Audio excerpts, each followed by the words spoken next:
What is that shadow beneath the trees? A freak of nature? No, it is Waldputz, which means cleaning the forest, elaborated by German artist Michael Sailstorfer. It is a protocol work of art, meaning it can be recreated endlessly, following instructions given by the artist in a type of user's guide. To respect the protocol, once a month, the staff at the art centre remove a square piece of ground, revealing brown humus and roots amidst the leaves.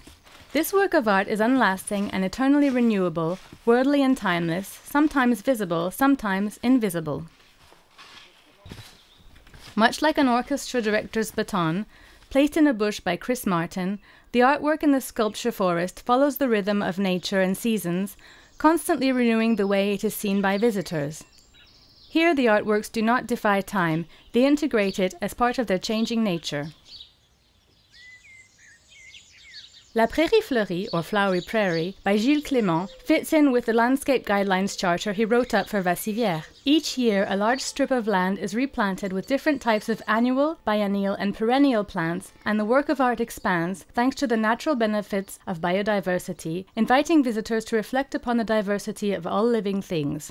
La licorne de Vassivière, or Vassivière's unicorn, by Yona Friedman, is a geoglyph, a large drawing, as large as the Eiffel Tower, created on the ground and only visible from the sky or from the top of the art centre. This protocol work of art is redrawn each year using a mixture of dirt and limestone. The unicorn is an unlasting sculpture that fades as the months go by, but it nourishes the earth along the lines it traces. Just like Nazca lines in Peru, this work of art gives a mysterious atmosphere to Vassivière.